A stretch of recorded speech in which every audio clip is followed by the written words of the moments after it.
About 8:46 a.m.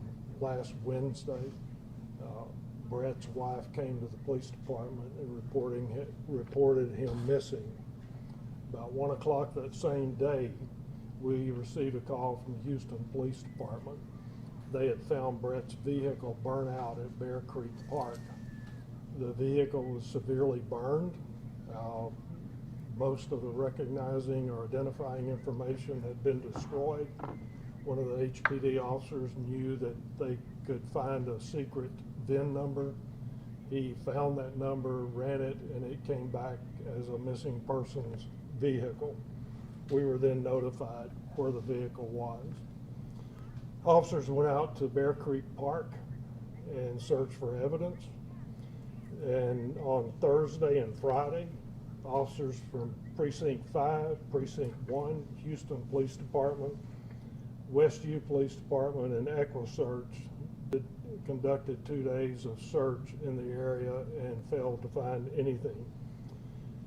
We did locate, and we're interviewing again, a witness that saw a male walking away from the burning vehicle that morning.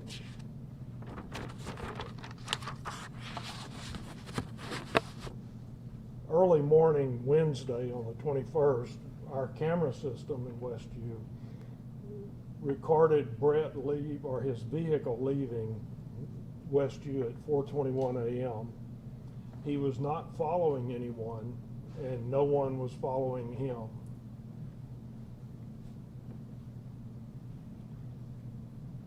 Detectives last week submitted requests for subpoenas for financial records as well as phone records, and we're awaiting the information that we've requested to be given to us. A lot of other things have gone on investigative-wise that that we can't release at this point. Unfortunately, in high-profile cases, social media takes over, and a lot of misinformation is spread, as well as people that claim to have knowledge of the missing person or the investigation into the missing person. And that's why we were here today, to try to put out what we have, which isn't much at this point. When we put out information, we have to understand that any possible suspects in a crime, the person that left, or any co-conspirators involved in any part of this are watching our post also. So we have to be very careful about what we put out as far as what our investigation's concluding and what we're doing.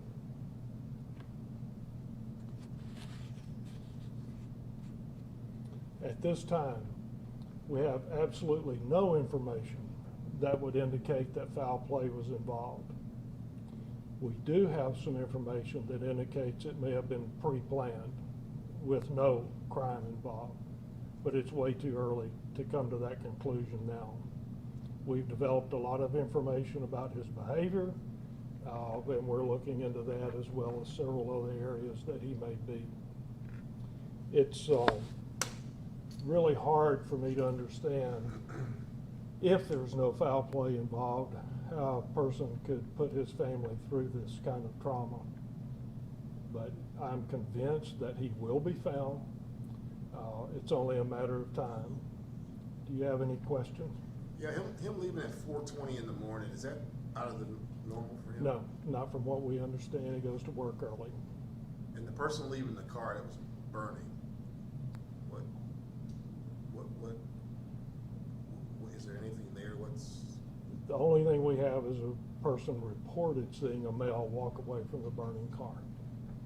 And I've told you all we have at this point. We're still investigating some other leads in that area. You call this a high-profile cases with folks paying attention on social media and misinformation. Why would you consider this a high profile?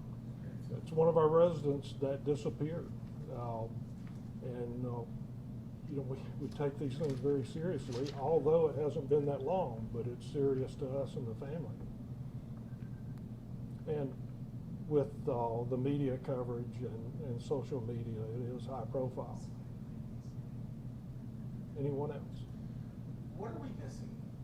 What questions should we ask You know, I don't know. We're asking obviously a lot of questions of a lot of people, and we're still gathering information. I actually thought that we'd have it resolved over the weekend, but it didn't happen yet. It'll happen. It's it may take a while. We hope not, for the family's sake. I apologize for coming in late. Are you having teams searching the park, or? That was already done last Thursday and Friday. Okay, so there's not any continuing search or anything like that? Not at the park. Anywhere else? Not for him. Searching for evidence or witnesses, yes. Do you suspect foul play, sir? No, I've already, Okay, there I is, let me apologize. put it this way, like I just told them. Okay. At this point, we have no information that indicates foul play. You mentioned that some indication may have been planned. Yes.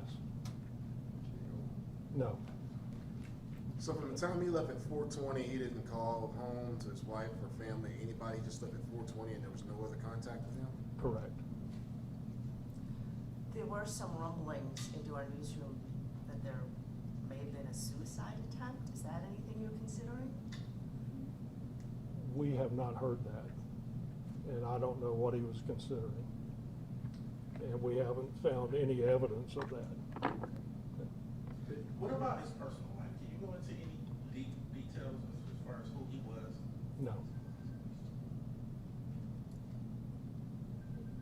So what do you want the public to do? I mean, looking at area, what?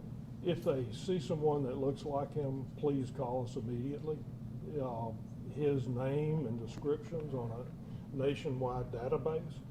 If any law enforcement checks his name in that database, we'll get a hit, or they'll get a hit and notify us. So word's out there. If I'm not mistaken, did you say you believe at some point in time he's going to show up? Yes. I don't know if he'll show up. I believe at some point in time he will be found. One of the folks back here just had a question about the jurisdiction of the park. Mhm. If it's federal land and if that has any bearing on who helps to investigate? One of the neat things about this area is when any department has a major issue, officers line up to help. And we've had that assistance from Houston, Precinct 5, Precinct 1. That's the way law enforcement is in Texas. As far as jurisdiction, I believe it'll be Houston Police Department if it's determined that a crime occurred at the park. He's missing from Westview, even though we know by cameras that he left Westview. But he's reported missing here, so we're investigating the missing person report. Should anything else develop outside of Westview, it'll be the agency who has jurisdiction there. We are, as we speak, working with deputy constables at different areas, trying to gather more evidence. The burned truck was in the park though? Yes. Okay, that's not a crime? If he torched his car, it is. It's arson. Okay. Okay, so there's that crime. Yes, but we're concerned about his welfare and the missing person. Okay. When he left Westview, was there any bad reason for him to leave? Was there arguments or anything? I don't get personal, but was any domestic stuff going on to make We him have- want to leave like that? We have no information that would indicate any kind of problem like that. Has the family put out any other pictures, perhaps one without a beard, so that people can recognize? I think there's one on Facebook or something like that. There are some other photos out there. And you're searching phone records and all that kind of stuff as well? We've asked for subpoenas to be issued for those records. And again, I apologize because I am late, I apologize, sir, but does he have any history of mental health issues? Not or that we're drug aware of. issues? Not that you're aware of. None at all that we're aware of.